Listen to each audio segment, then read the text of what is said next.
Now to Elijah Armstrong, who is the founder of the Human Armstrong Award.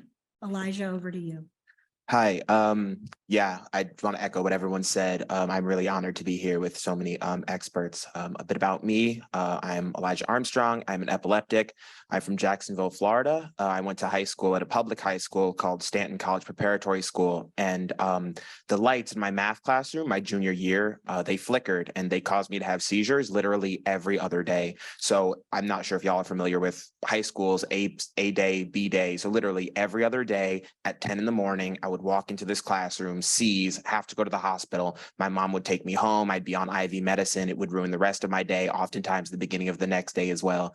Fought as hard as I could for about 3 weeks to try to get through that. It was obviously not sustainable. So I went to my guidance counselor and I asked her for an accommodation. Also, a bit of context, my high school was ranked at the time the third best high school in the nation by Newsweek. So when I went to my guidance counselor and asked her for an accommodation, she told me that Stanton didn't do accommodations, that I would need to leave the school for the integrity of the program. And I would just also like to echo some advice that I received from my mother. Whenever I was a kid and acting up, my mom would look at me and say, Elijah, I am not the one. Sounds like So in the spirit of that, I refused to let this go. We reached out to newspapers. We got a lawyer. We sued the school. Actually, I would like to give a quick shout out to Assistant Secretary of Department of Education, Catherine Lehman, who oversees the Office for Civil Rights, because that work is so important. I would not have been able to graduate high school if there weren't people on the federal level who were advocating and enforcing civil rights laws, because unfortunately, politicians on the state level in Florida don't always do that.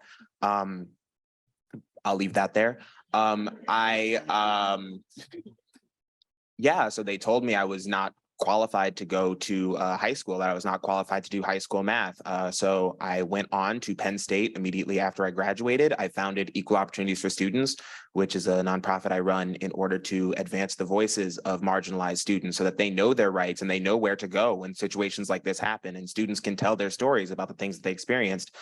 Immediately after graduating from Penn State, I went to the Harvard Graduate School of Education to get my master's. I remind the people I went to high school with about that fact all the time, because I do agree that when they tell you that you can't do something, when you prove them wrong, they need to remember where you were at and where you're at now. So yeah, being humble is great, but also sometimes you gotta flex. And then immediately after graduating from the Harvard Graduate School of Education, I was thinking a lot about where I was before and about the importance of being able to tell your story and all of the supports that I was lucky enough to be able to receive. So I founded the Human Armstrong Award, which is a scholarship for students with disabilities. I run it with Judy Heumann, who I'm sure all of you know. If you don't, the reason it's named after Judy Heumann is because she got polio when she was a child. She survived polio and is now a wheelchair user. And her elementary school told her she was not going to be able to attend because she was a fire hazard. And it's remarkable because she is 50 years older than I am. And there's so many historical through lines between her story and my story, and the hundreds of stories that I read every year of students who are applying from elementary school to middle school to high school to all forms of higher education, who are experiencing the same kind of ableism and are being told that their disability, regardless of what it is, means that they're not qualified to go to school. So really, that's what I do. I run this scholarship. It's very important. All of the students that win the award, we select 6 a year.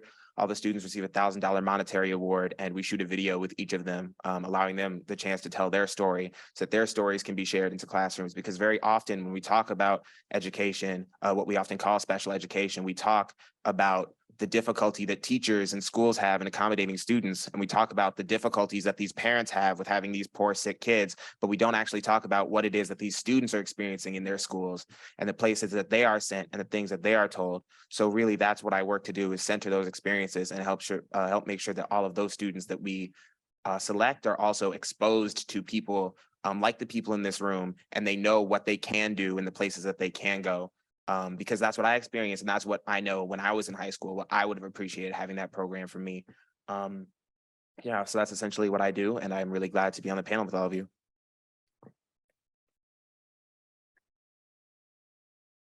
Thank you so much.